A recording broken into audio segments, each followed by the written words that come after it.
Bienvenido, mi nombre es Julio Saúl Examines, estudiante de Derecho de la Facultad de Ciencias Jurídicas y Sociales. En esta ocasión vamos a abordar el tema de Estado de Derecho y garantías constitucionales que nos da la propia Constitución.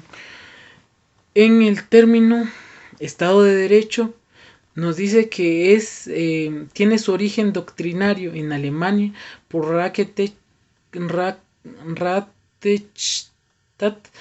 Sin embargo, la mayoría de estos escritores alemanes le atribuyen el origen a Immanuel Kant. El Estado de Derecho es un modelo de orden para un país, el cual todos los miembros y la sociedad, hasta el mismo gobierno, está incluido en hacer justicia o en tener ese mismo orden. Se considera que igualmente se considera que este orden público, los requisitos para ser un Estado de Derecho es tener códigos, en tener procesos establecidos legalmente en una constitución, en un código, en un proceso de una vez diligenciado para esa ocasión. Y son publicados para todo quien quiera comprarlo, quien quiera adquirirlo. El, en este Estado de Derecho tenemos que al principio es la supremacía de la Constitución, que en el orden de Kelsen, en la pirámide, pues la Constitución en el orden jerárquico es la mayor. Entonces, aquí tenemos dos tipos de estados que son el autocrático y el Estado de Derecho, para hacer un poquito la comparación, que aunque teniendo poderes, no son los mismos. En el Estado autocrático no existe un mecanismo como si legalmente. No hay normas, no hay leyes que limiten el control o el poder que se le otorga al gobierno, que en este caso sería la monarquía absoluta o totalitarista, que sería como los dictámenes o los reyes que hay. Entonces, en los estados autocráticos se rige teniendo una sola figura, que esa figura tiene todo el poder del Estado. En cambio, en el Estado de Derecho, aunque haya una autoridad máxima, siempre debe sujetarse a las normas escritas en ley. Eso es la distinción entre un Estado autocrático y un Estado de Derecho, que en otros puede que no haya nada de leyes y que se rija por una sola persona, una sola figura política, y en el Estado de Derecho se rige por las leyes aunque hayan autoridades. Y en estas existen dos excepciones tradicionales del concepto de Estado de Derecho, las cuales les vengo a hablar ahorita.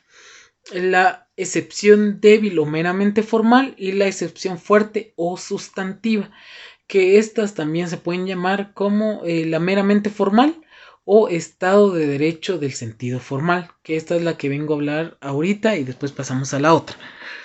La excepción débil o meramente formal dice que cualquier poder debe ser conferido por la ley y ejercicio de las formas. O sea que estos procedimientos deben estar establecidos. O sea, por ejemplo, si hay un código penal, debe estar el código procesal penal. Y el código procesal civil y mercantil es el del civil y del mercantil igual. O sea, ahí deben estar plasmados los procedimientos o pasos para el proceso de eso. Y en esta encontramos tres pilares fundamentales en la meramente formal, que nos dice que el derecho sea el principal instrumento del gobierno. O sea, la justicia debe prevalecer ante todo interés. Que la ley sea capaz de guiar la conducta humana. O sea que si un delito está tipificado, debe de ser capaz de guiar para la nueva reinserción que se quiere a través de las prisiones. Que los poderes la interpreten y que lo apliquen congruentemente. O sea que no debe de buscarse un un bien para solo ese preso, sino que debe aplicar o no se debe de interpretar mal, sino que se debe de interpretar según el texto, el contexto el sentido de las palabras. Ahora nos pasamos a la otra de excepción tradicional del concepto de Estado de Derecho, que es la excepción fuerte o sustantiva. Esta también se puede llamar Estado de Derecho o sentido real o material. Esta nos dice que es el poder limitado de los órganos. La condición no solo sus formas, sino también sus contenidos.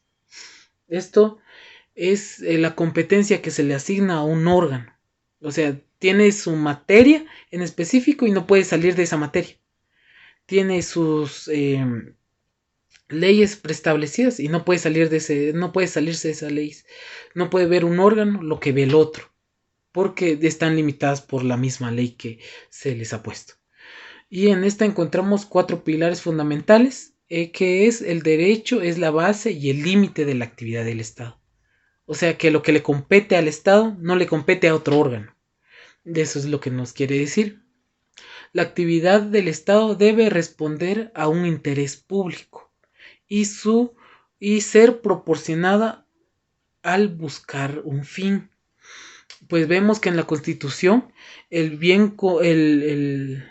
fin que busca la Constitución es el bien común. Entonces no debe perseguirla a intereses de particulares cuando se debe perseguir a la misma sociedad. Los órganos del Estado y los particulares deben actuar de manera conforme a las reglas y de buena fe. Y como cuarto sería la confederación de los municipios, departamentos deben de respetar el derecho. Como otra cosa que debemos de hablar en esto es que las características del ordenamiento de un Estado de Derecho se rigen por 4 pilares. Está el principio de legalidad, que no debe ser violado por ninguna entidad o ningún particular, que para darnos una pequeña idea está el derecho de defensa en su artículo 12 de la Constitución Política de la República de Guatemala, que no debe de ser pasado por alto. Está la obligatoriedad del derecho con respecto al Estado. O sea que la justicia debe estar primero que el Estado. Debe darse la justicia en el Estado.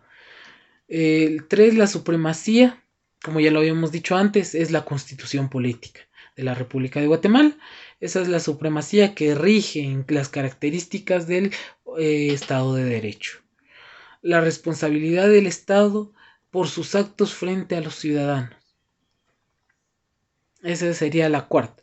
Y hablando de la supremacía, que la supremacía es la Constitución, pues nos vamos a las garantías constitucionales que nos brinda la Constitución en sí.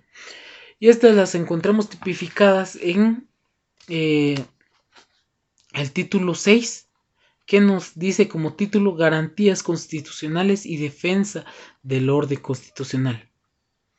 En el artículo 263 vemos el derecho a la exhibición personal. Este derecho nos dice que quien ilegalmente fuera detenido o cohibido de cualquier otro o de cohibirlo, digamos, de su libertad individual, o que en prisión se le dé o sufriera vejámenes, ¿verdad? Pues hay 2 tipos. O sea, el que ya está en prisión y el que se encuentra detenido ilegalmente. En ambos casos se puede pedir la exhibición personal propiamente o otra persona lo puede pedir por él. Pues en el caso de que la persona sea detenida ilegalmente, pues se puede pedir la absoluta liberación. Y si en caso de que la persona ya presa, porque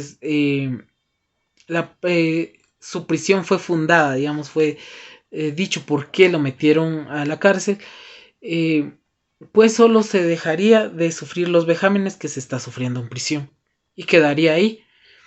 Entonces, en el artículo 264, la responsabilidad de los infractores nos dice que se le dará un castigo a quienes oculten al detenido o se nieguen a darle el derecho a la exhibición personal, y que este delito se consideraría plagio y será sancionado conforme a la ley respectiva. En el 265 encontramos la procedencia del amparo, que este amparo es con el fin de proteger a las personas contra amenazas de violaciones a sus derechos, tanto individuales. Pues el amparo no tiene ámbito, nos dice que no tiene ámbito, puede presentarse en materia penal, administrativa, laboral, en cualquier ámbito que se pueda presentar un amparo, que se le vean violando los derechos, pues se puede presentar un amparo. Y que dice: procederá siempre que los actos, resoluciones, disposiciones o leyes de autoridad lleven implícitos unas amenazas, restricciones o violaciones de su derecho que la misma Constitución les garantice. O sea que se puede presentar amparo siempre y cuando en el proceso se haya tenido una violación a la prescripción de proceso, de la prescripción de pruebas, a los derechos constituidos en la mera Constitución, como el derecho a la salud, el ser, tener dignidad, digamos, la dignidad.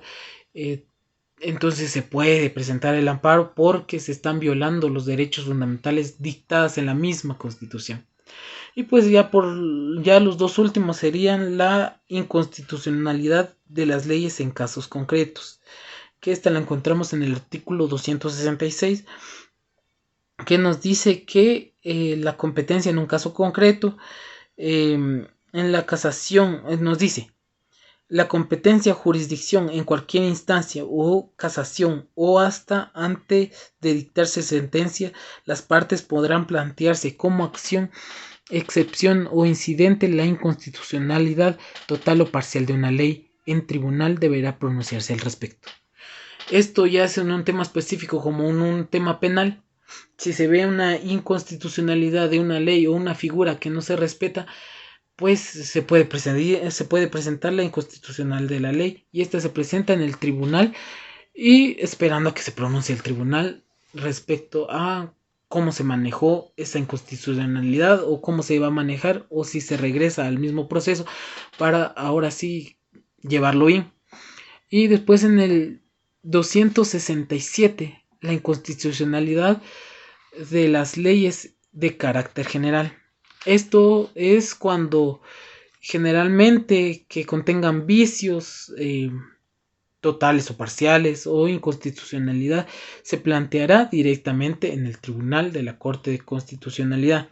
Esto es cuando hay un vicio en ley, cuando la prescripción o los tiempos establecidos para presentar algún recurso se vean violados, se puede presentar una inconstitucionalidad o que tenga un vicio la ley, digamos. Entonces, esta fue toda mi participación. Muchas gracias, espero haberme dado a entender.